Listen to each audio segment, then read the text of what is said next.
just this past fall. Maybe it's a September thing in Canada. Costco, the fashion capital of the world, they had brought in a bunch of their Christmas winter wear, whatever, and they had these down-filled vests that had a zipper on them. And I grabbed one to try on, and they don't have mirrors there. And, I'm just looking for something cheap to keep me warm while I occasionally accompany my husband walking the dogs. Anyway, so I'm trying to put on this vest or putting on this vest, and I'm looking around, can't really see a mirror anywhere, but you kind of like, put your on, you're stretching your arms out, you're twisting your body, just, getting a feel for how it feels. And this woman comes up to me. If I had to guess, I would guess she's probably about my age, but looks way older. Just kidding, I'm just being a bitch. Anyway, she comes over and she kind of says, "Oh, excuse me, what size are you trying on?" And I'm just thinking like, oh, she's asking me because she's sizing herself up and maybe she likes it, and maybe she's trying to decide like maybe we're the same size, or, you know, whatever, comparing to see what size she should try on. And I was like, oh, I said, oh, I'm trying on a medium. And she looks me up and down, gives me this kind of snarky little look and says, you might want to try a large. Like, what the fuck? Seriously? I can't even tell you how many times I have had these things happen to me. Like, it's fucking insane. I tell you, I'm a weird magnet for this bullshit. And I just kind of stood there and I didn't even know what to say. And she'd already kind of gone, like, what am I going to do though? Like, fight her in the middle of Costco? It was just so weird. Such a weird situation. And, my friend Karen and I were talking about it on the podcast. And she had said to me, if she had said you should get a smaller size, would you have been offended? Well, of course not, because society has taught us not to be offended if people think that you're smaller. So I think that's probably a point that KB was trying to make. But yeah, it's insane. What would you do?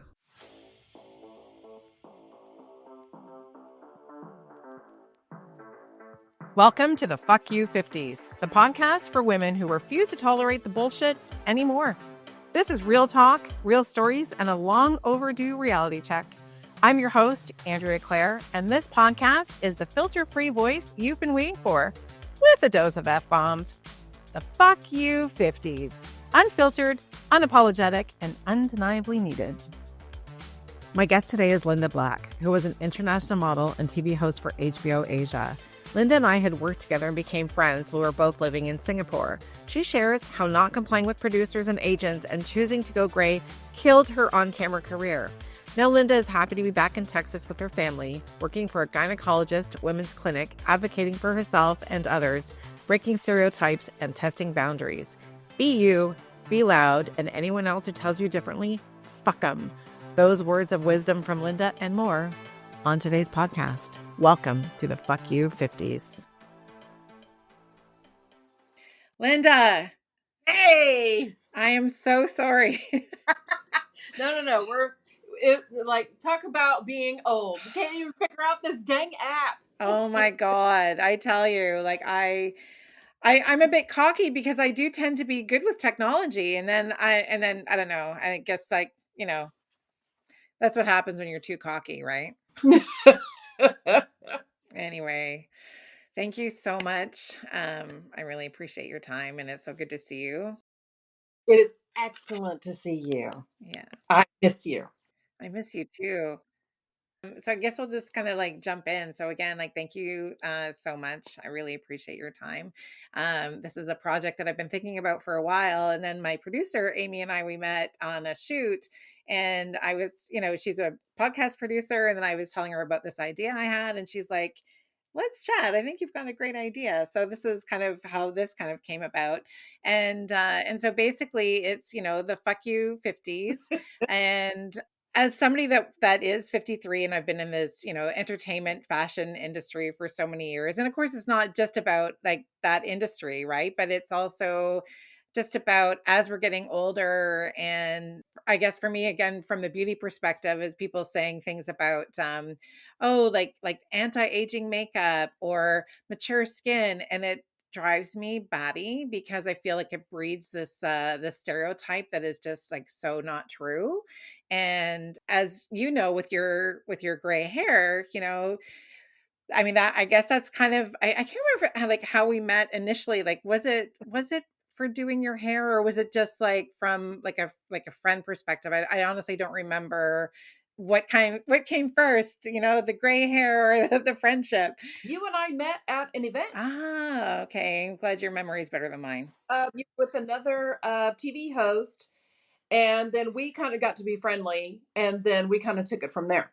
Yeah. So, and then I always find it kind of fascinating. Just,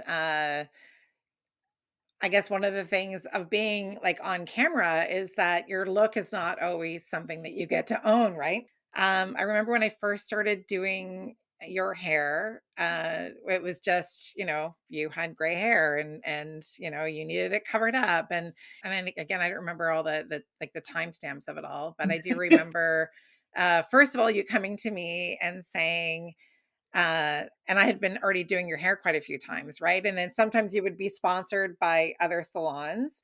You had a project or something that they would be sponsoring for your hair. Yes. And I remember you saying to me, I'm suffering through blisters for like 2 weeks after getting my hair done. And I'm like, oh my God, Linda, that's an allergy for sure. Like you need to not color your hair. And I remember trying to find a product 'cause I had a client years ago that had the same kind of allergy, and so we're trying to like recommending this. I think it's an American product, Herbitant, to see if we could get that for you to Singapore. And at that same kind of conversation, you were saying, I also don't mind my gray hair. I can happily just grow it out. Why don't you, if you don't mind, just sharing your experience about the beauty standards that you were being faced with and having gray hair, which is gorgeous, by the way. Thank you. Thank you so much. And I take great care of it thanks to you. You've introduced me to a whole like product line that I'm able to take care of it naturally, and I don't color it at all anymore. But yeah, you're exactly right. I was a model for 30 years. By the time I met you, I think I was hovering around 20 some odd years in the industry. And my image, I've never owned my own image. It's owned by someone else. And so, what that means for anyone listening out there that doesn't understand, that means anytime that I wanted to cut my hair, color it, change anything about my look, I had to go through a committee.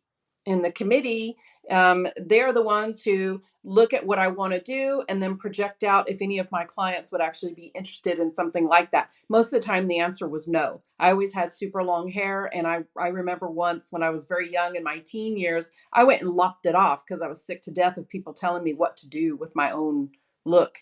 And what that was like maybe a $40 haircut turned into a couple of thousand dollars worth of consequences because I had to reshoot my book, remarket my image, and it was a whole thing. So by the time I got to Singapore in Asia, where Andrea and I met and got to be friendly, she was always, I was always, having to cover my hair. I was having to cover my hair. And then I would go and see her, and my scalp would be so sensitive. I was like, ow, ow, ow, everything hurts. And that's when she was like, yeah, the product line that these other salons are using are terrible. And it's really bad for you. Let me do some research. And so that was the line that you brought to me. I think it was actually O&M Yep. for some of the stuff. Oh, they're fantastic. I love it. And they Yeah. smell fantastic. They're I so good. know. It's an Australian line, original mineral, and they had no resorcinol, no PPD, and no ammonia. Yeah. And those are all ones that are very, aggressive, like the toxins and chemicals. Especially if you have a sensitivity, you need to Oh, avoid them. right. Oh, and I wish I'd known sooner because I was just putting myself through so much agony just to keep up with the fact that my gray was growing in. I was already in my say late 20s, early 30s by this time, and I remember I'm having to see Andrea at least every 3 to 4 weeks just cuz I had aggressive growth and it was just gray and white. And when you're in Asia, you have the pressure to keep your hair dark to kind of fit in and blend with the population. And that was the image that my agency wanted for me at the time. And so I had to, the difference between grays and black is, quite stark. So as soon as it would grow in, I'd have to, all right, well, Andrea, help, I mean, usually as a hairstylist, we tell everyone like 4 to 6 weeks and then color your roots, but when you're on camera and you start seeing that contrast like right away, you get stuck, you have no choice, right? Oh yeah. And I remember you telling me that you had gone to your producer, and I guess you can share that story, but you went to your producer for the network that you were working with and said, "You know what? I'm thinking of growing up my gray." And faced with that answer. That's true. That was HBO Asia. And I remember they were just like, oh my God, yeah, no, absolute, that is, you are killing your entire career if you do that. And that whole conversation was prompted because I was sitting in Andrea's chair one day and she's helping me out with coloring and everything. And there was a white wig behind her on the Oh, shelf. I don't know if you yes. remember this, Andrea, but I do. I You do. grabbed it and draped it. And I was like, I love it. I love it. And it's my natural hair color now. My natural hair color is now gray or this kind of silvery white. I'm like, why can't I do this? But the whole fashion industry, especially in Asia, is very youth oriented. So if you even showed a wisp of maybe crow's feet or wrinkles or weight gain or any of the things that women routinely face, throughout our lives, it was instant career suicide. And so I remember they laughed at me and they're like, yeah, no, color it again. So I did. But I remember I was sitting another time later in Andrea's chair and I was like, well, how great am I? And I'll always remember her response because it's shocking. She said it was more than 60%. Yeah. And I'm like, are you serious? And she said, yes, yes. And I was like, I'm growing this out. Why am I fighting nature here? Why am I spending all these chemicals and all this time and money to try to delay what's already happening? It's interesting how we equate, and we like the general public society of gray hair of being old, which is so funny because it's not. I mean, there are people like as a hairstylist, I've seen kids that are 9 years old with gray hair. I mean, not solid gray hair, but they get little sprigs of gray here and there. Yeah, it's really unfortunate. Now, do you find because we've seen a lot of these, especially with COVID, like the gray transformations and even like the younger generation who color their hair purposefully gray. Do you think or do you feel that we're seeing a bit of a change and like a more of an accepting of it, or do you think we still need to have a long way to go? I think it's absolutely changing. Because when I first, so I didn't get to go gray with Andrea. That would have been, I'm sure, a whole process. But eventually I left Singapore. I ended up in Phoenix where I had another hairstylist. And she reminded me so much of Andrea. She just knew hair. She knew everything about it. And she was looking at my hair. And I remember telling her, I was like, I'm really tired of fighting my hair. I'm tired of coloring it. Can we go gray? And she went through this whole thought process like, oh my God, yes. And it would be beautiful. So I went through this whole stripping process. I mean, it was a thing to finally go gray. One of the main things she taught me was don't fight your natural hair. Don't fight it. Go with it. Learn how to nourish it, how to make sure it looks beautiful, and it will work for you. And since that day, the compliments. Oh my gosh, so many people asking, "Do I do this on purpose?" I'm like, "This is my natural growth. I mean, this is me." It's gorgeous. Just today, 2 or 3 different compliments alone before I even made it into my office. Like strangers on the street, "I love your hair. I want to do that." I'm like, "By all means, do it. You're ready." I can see a little bit of growth in there. I was like, "Just let it happen." But I do tell people, I'm like, "If you're not ready, then don't do it." I think too, it's like the process, like going through it, right? It's where people feel the need to say something to you. And I don't know if you experience this when you're going through that like transition, because it is a bit of a transition, right? You go through some kind of crazy stages, and it all depends on your hair too, because everybody's hair is different. Mhm. But I would guess that, and I guess you can speak about your experience, but I've heard from like other people that have told me that people are like, why are you choosing to do that? Like, why are you not covering your gray? And did you, sorry, I feel like I'm throwing a bunch of questions at you, but did you have people saying that to you, like, why are you doing that? And did you ever at any point second guess your choice of doing that? So when I came back to the middle of Texas, which is, I live in a rural area. I don't live near a city. I live in an area where people tend to cling to like maybe the more conservative type of life. I did have a lot of people, it's like, why are you doing this? But mostly it was my dad, to be honest, because this generation still equates a woman's worth with looking young. So my dad was always like, why are you doing this? You look so old. And I'm like, do I? Do I? I don't think I do. And besides, my worth is not based on how young I look. Yeah. My worth is what's, between my ears. Yeah. And I think I'm very qualified. Thank you. But, and he kept pressing or something like that. And I'm like, okay, Dad, if you really think I need to have dark hair, you can pay for it. I'm not paying for it Yeah. because I don't want Yeah. it. Yeah. And the scarring and the irritation. No, thank you. Oh, yeah, all Yeah. that Yeah. burning. Ooh, no, Yeah. no, no. Those days are gone. I'm never doing that again. What I felt the most accepting was women. So many women who are like, "Oh, this is so in right now. I really want to do this. Did it cost a lot? Did it take a long time? What was it like while it was growing out?" And I answered so many questions. Times are changing. Times are changing for sure.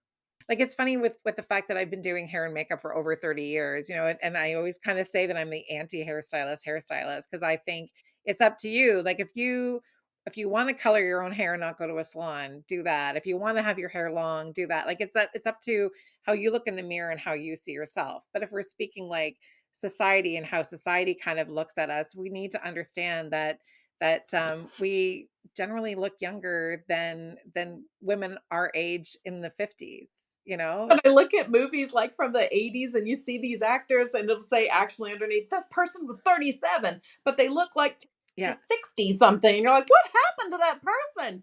Like the Golden Girls too, right? Like you Right. look at the Golden Girls, I think the woman that so I'm 53 now, and I think the woman that played Yep. Blanche, she was 53 doing that, right? And it's just so funny, like, so apparently I'm a Golden Girl. We always joke about the office that I work in too. It's like, we're going to end up at Shady Pines. Yeah, but we're going to be fabulous. Exactly, slow-mo hair flip. Uh, Exactly. Yeah. And it's interesting too because like if you look at that and people talk about the Golden Girls a lot lately and I'm not sure if it's, the resurgence of that conversation because of social media and people comparing like the people in their 50s to then like you say, but I guess again back to the stereotypes of how we look. Like when I tell people that I'm 53, I get, "Well, you don't look 53." It's like, "Okay, I like, thank you." Should I appreciate that? I don't know. Like, what does 53 look like, you know? And then I have Zoe who's 16 and we were talking about aging and I said to her out of curiosity, I said, "What do you think is like an old age, like older women? Like what's older to you?" And she was like 27. Oh my God. And she was being serious. She wasn't even being funny. She was like, "Oh, like I think 27 is really old." And that's like Blair. Blair's 27, right? And I was like, "Don't tell your sister you think she's old." But it's also like if I'm 53 and you think 27's old, Yeah. What, what in the world? yikes. Yeah. Do your kids have a perspective of what old is? Like are you an Ollie old to them? Yes, I am old but wise. Like they see me Right. as kind of like a little bit more of the fashionable rather than the little old witch that lives in her kitchen with 27 cats. I only have one, thank you. But but my son has a lot of memory of me with my dark hair. Oh, wow. And so I'm curious just because I can't remember what did you do with your transition? Like did you start with getting like highlights or you said you had it stripped out first? Like cuz I know there's so many different ways of doing it. And I guess two-part question, would you go gray that same way or do you have a different perspective of what you would do? Okay, so honestly, she was very honest with me because I had probably about the same length hair, maybe a tiny bit shorter, and it was had been freshly colored. And I was like, I would really love to just go gray. And she was up for the challenge. She was like, it's gonna take a minute. We're not gonna do this in one day. And the transition, she goes, my idea is that we're just gonna let it grow in from the top. We'll try and match the color from the bottom as we go, trim little bit so I don't have to go into like a shocking pixie cut or something like that. I don't carry a pixie cut very well. I was just being real honest with her. I was like, it looks really weird for me. And so she did the first stripping process super gentle. It did take like hours, no lie. Yeah. So we had a very fun time doing that. I would do it 100% all over again and recommended her to anyone who talked to me about, oh, what Okay. do I was like, go see this woman. She knows what she's doing. What she did first was take out the old color, which I'm sure Andrea knows, will kind of leave it kind of like real brassy, is a nice way of Yes. putting it. I literally went out of my house looking like Big Bird from Sesame Street. It was bright yellow. It turned Yeah. so brassy. So she was like, we have to let it rest. So you're going to go like at least a weekend with this bright hair. And right here was, she was real careful with my roots so that she wouldn't burn my scalp. So of course I had a little bit left over here. I looked like a 20-year-old skater chick because I would put my hat on and the sticky out, brassy, Yeah. blonde, nasty looking hair. And then Ollie was like, hey man, I dig it. I love it. Let's go out. We're going Yeah. to the Freedom March and the Women's March that was happening in Phoenix at the time. So there are a lot of pictures of me online with this crazy hair. But I loved it. I loved the change. I loved the process. I loved everything about it. So then after that, she colored it like a slate gray. And then we just let this grow out so it looked highlighted, but it was natural. And then we trimmed it. Then she'd lighten it as it grew together. It never was shocking. It was never weird. It was never like, oh my God, I'm doing this. Yeah. Now it's just you. It looked really nice the whole time. She did a great job.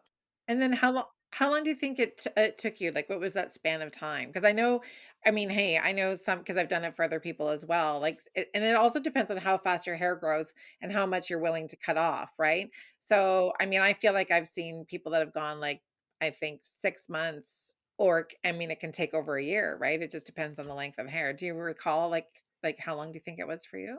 It honestly, so the active process of her having to go in and strip it and all that took probably 12 to 20 some odd hours. We did not do it all in one day. Then, whenever we started to do the color corrections and the trimming and all, I'd say that took quite a while for my hair to actually grow it out and grow in. So, several months easily. Yeah.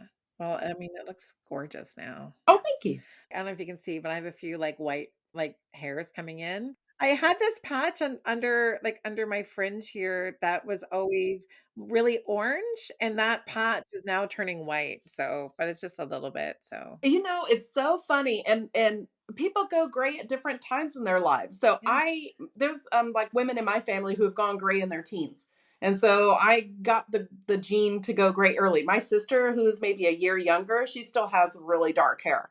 Seen my girlfriends start out with like a tiny little bit, and then they'll have this beautiful little streak through it. And then when they're done with it, they just color it. And I'm like, okay, if you're not ready, you're not ready. Don't do it. it's true. It's so, and it's true, and it's also like you don't want to go with what other people say to you. You know, like my family, all the women tend to get heavy eyelids, which happens to all kinds of women as we get older. It's just like your collagen and, the elasticity kind of changes and you get these heavy eyelids.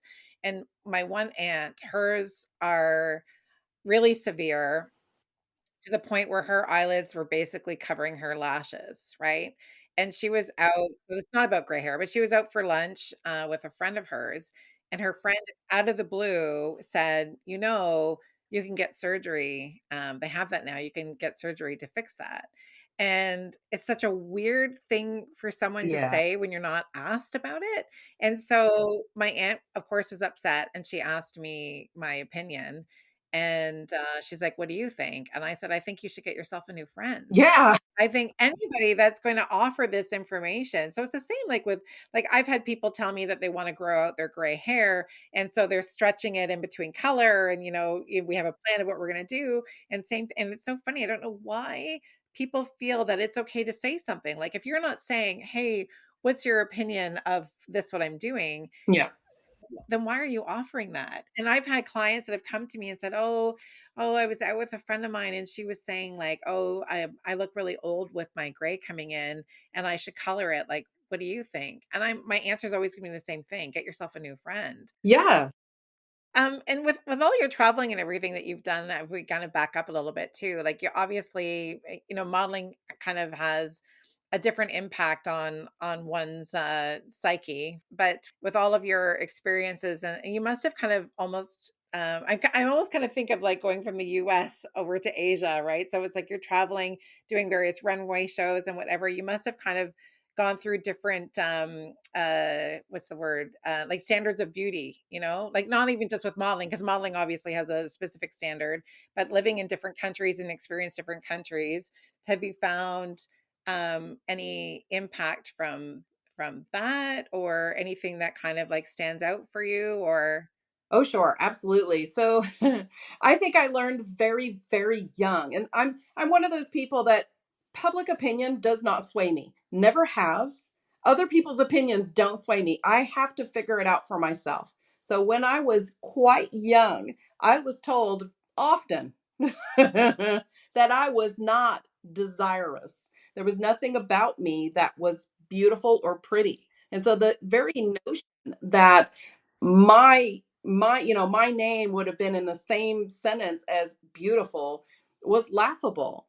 And so I never grew up with that idea of, you know, what society needed me to be. Never. I knew I didn't fit the mold. I didn't know what I was going to be. My parents didn't even know how to guide me at this point. My mother's society at the time, because she comes from Panama, their society for what is beautiful is more strongly built, rounder women, stout women who are strong looking. And I was very reedy and tiny, and I didn't even look female a lot of the times because I was just so skinny and I was just like a little thing. So I knew very, very early on that beauty was not my thing. Then, when I accidentally did trip through the back entrance of the modeling industry, like by accident, woo, I just found myself here. Um, then it became like, oh my God, you're beautiful. Let's take pictures. I'm like, excuse me? You, there's me? What? Okay, whatever. So here I am taking photographs by yeah, people who now find me beautiful. What does that mean? Well, I don't know. So I just followed, they're yeah, like, okay, we're going to go to Japan. We're going to go to Italy. We're going to go to all these, fashion meccas where people can use your image to sell their product. We're going to pay you money for it. I'm like, I just want to be a veterinarian. I don't know where I am. So here I yeah, am in Milan, and I'll always remember this because here I was, 5'9", 110, 15 pounds, and I'm going between two different castings, like one for some fabulous designer over here, another fabulous designer over here. They are well known. People know who they are. I go up the stairs. I have one casting this way, one casting, right and left. I go to the right and they're like, oh my God, I love your look. You're beautiful. Then the photographer says, she's too skinny. I'm like, okay, fine. Thank you very much for your time. I go to the left and they're like, oh my God, I love your look. You're beautiful. The photographer says, she's too fat. So here's what I've learned in all my years in the industry and life and dealing with different cultures, because some cultures I fit in and blended very easily, like say like the Greek culture when I was over in Athens, when that used to be more of a fashion place to go back in the late 90s, early 2000s. I fit in very well. I fit the fashion standard, their beauty standards. I was just, kind of there. Asia, same thing. Oh my God, she's beautiful. She's stunning. What I've learned that is beauty is completely arbitrary. The only thing I ever believed in all of this stuff is myself. I was like, my mother taught me and my dad taught me very young that the only thing that people can't take away from me is my intelligence. So go out into the world, enjoy everything that this modeling life and this traveling life is going to do for you. But and have a good time, but don't let it get to your head. That's what they always said, and yeah, I don't think it ever did. I'm just like, I'm just here, I'm just me. If you yeah, find me pleasing to look at, fantastic, that makes me happy. But if it's not going to destroy my life if you don't. So yeah, I just happen to be in an industry where that was super important. I didn't always yeah, understand why. I don't yeah. think. It's true. It's I mean my experience like meeting you and Ollie and working with you guys and working with you, of course, specifically, it's and after working with like so many people in this industry again as well, kind of globally, is you were always so down to earth, this is how it is. I mean, it's a cliche, but it's always a great question. I feel like whenever you hear interviews and things, like advice that you would give to your younger self. From my perspective, you'll always have come across like a very strong personality, always happy, always generous with people, but is there anything that you could go back in time and tell your younger self? Absolutely. Because I've even told Ollie this here recently, is like, there's not one thing I would have changed about anything in my life so far. Zero regrets. So what I would tell my younger self is like, don't doubt yourself. Everything you're doing is right. That's great. I love that. And then what about our younger generation? Maybe it's the same thing. Maybe you would say the same thing to the younger generation, but people that might kind of listen to this podcast that are, not yet approaching the age of the fuck you 50s. I am so fascinated by this younger generation, to be honest. Like, you and I both have children the same age. This generation are breaking Yeah. so many norms that I had to grow up with and were hamstrung by. We were just put in tiny little boxes. What I tell my daughter routinely, and I told her a very long time ago, is like, don't put yourself in a box. Other people will do it for you. And don't try to conform what everybody else is saying. And don't make yourself small. Other people will always try to make you smaller. So it's like, go out there, be yourself, be you, be loud. And anyone who tells you differently, fuck them. I know. Yeah, we do the same with Zoe too. Well, even though the older girls always like advocate for yourself. And I think a lot of it happens in school where the teachers don't give them like the mark that they feel they deserve, and we're always like, I will go to bat for you, but you try first. Yeah. And yeah, the kids have to know when to advocate for themselves. And please, this is another note for the young ones out there. Please learn about all this stuff that your parents have to fix for you now. Because I'm telling you, kids don't know how to turn on the dang TV sometimes. I'm like, come on. Mom, how does this work? I'm like, come on now. Have you even tried? Yeah. It's not that Oh my gosh. Yeah. It's interesting because trying to get Zoe to watch a movie or show with us, it's really rare that she actually sits down. But she talks about how she watches. Like, I'll see something about a movie and she's like, "Oh yeah, I watched that on TikTok." I'm like, "It's a 2-hour movie." "Oh yeah, you can watch it all on TikTok." I can't even imagine. I wouldn't like that at all. kids now. There's attention span because of TikTok, because it has to be in 2 seconds sound bites. If I can't get my point across in that amount of time, they're already bored and they're wandering off. So yeah, I Yeah. maybe that's another bit of advice for the young ones. Have some patience. Learn a little bit. It's okay to sit in this space and be comfortable in it for a little bit. You might learn something new. Yeah. Yeah. Oh, but you know what? I'm going to tell you as well. What actually got me out of the industry was that I came back to the States and I told them I wanted to go gray and they said no. And I was like, You're like, "Bye, thanks." okay. It's just so great to see like all these great transitions and everything, right? And it's great that you can talk about it and share your information. We had a news anchor, Lisa Laflamme, a couple of years ago. They canceled her contract, so they didn't renew Lisa Laflamme's contract because of her gray hair. They made it seem like it was something else, but basically it came to light that it was because she was gray. And honestly, she looks stunning. Here's this like news anchor, like powerful woman that shows like this age positive, whatever. And yeah, so it became this like big thing. But she's doing a lot more things now and in the public eye and just talking about this kind of ageism towards women. It's fucked up how a woman can choose to just be natural. It's like you just want to be yourself, but society's like, no, no, we don't want you to be yourself. That is fucked up. What I would say to that news company is, how embarrassing. Did this gray hair make this anchor somehow unable to do her job? I don't think so. What a terrible setback. I mean, this woman is so qualified. The only thing that changed was that she changed her hair color to gray. Are you serious? What century are we living in? I mean, this is the trend. The trend is that we are to be as, as comfortable with ourselves, our natural selves, presenting our natural selves, you know?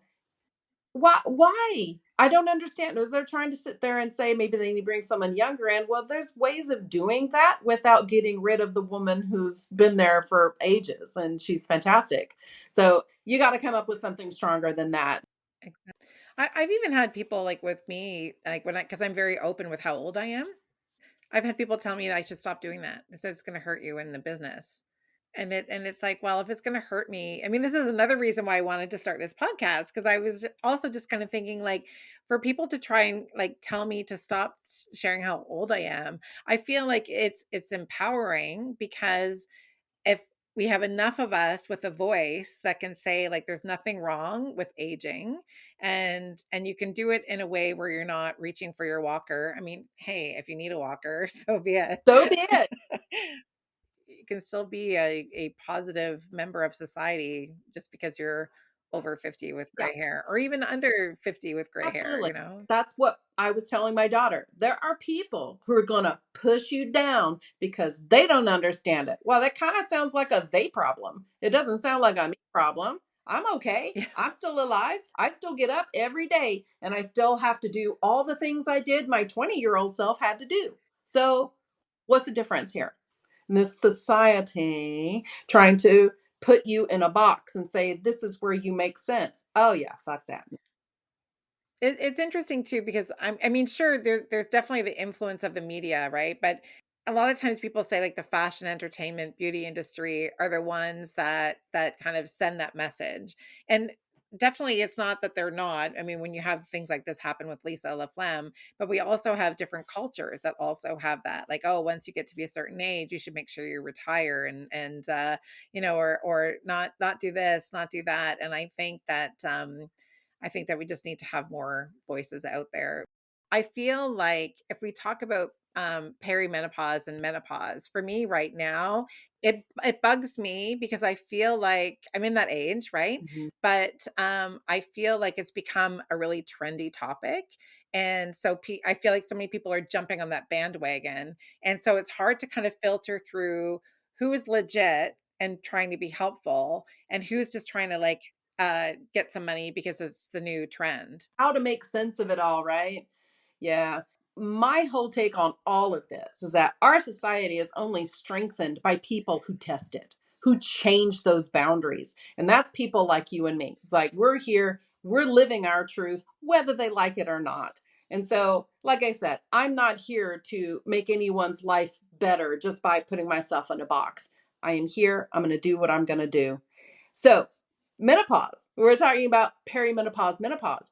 Okay, so I work in a doctor's office in a women's clinic in Texas. We have an absolute ball. We educate women as much as we can, especially working them through the OB process, the fact they're going through pregnancy. And then now here we are knocking on the door of menopause and perimenopause. We see all kinds of products, people coming to our doors telling us, oh, hey, try this new face cream, try this new device that we're going to be a little bit invasive and insert inside of you to try to zap your muscles and make everything wonderful. There's a lot of junk out there. There is. And so just for me, I'll tell you my whole status, I'm menopausal already. I've already tripped through that back door and somehow find myself menopausal and surrounded by, okay, well, what do I do about this information? So I am lucky that I'm in a women's clinic where I can get this information without it being too shady. And the doctor that I work with, she is all about where's the science? Fine, we can do fillers and we can do all this fun stuff if that makes you happy, but we're not looking at a quick fix. We're looking at what we're going to do to make your life better in the long run. And so I think that's what people should ask themselves. Is this going to do well for me in the long run? Because the long run is already here. I didn't think I was ready to be menopausal. I brought my lab results home and my doctor just looked at me. She goes, you, madam, are done.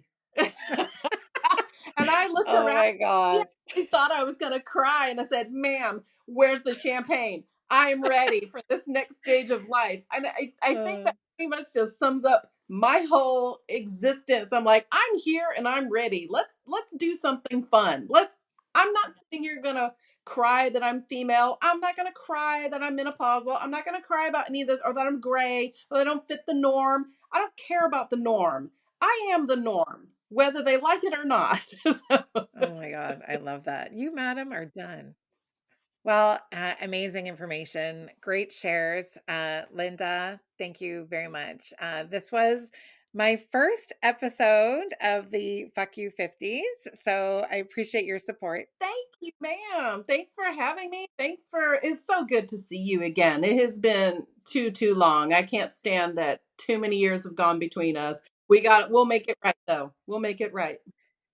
But it's also like so many years have gone by, right? But it also feels like yesterday. Like even when we had that catch up phone call, it's kind of like nothing, right? Exactly. It was like no time at all had passed. And I'm like, oh my gosh. And so picking up from however many years ago it was, this girl listened to this.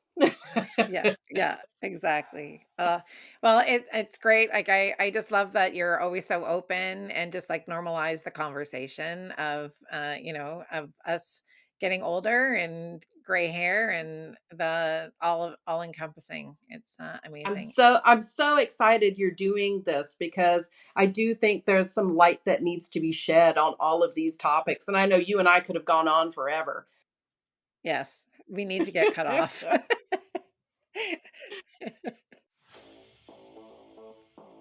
Thanks for tuning in to the Fuck You 50s. If you enjoyed this episode, please take a moment to follow and rate the podcast. And we'd love to connect with you on Instagram, so be sure to follow us at the Fuck You 50s. The Fuck You 50s is hosted by Andrea Claire and edited and produced by Bespoke Productions Hub. See you next time.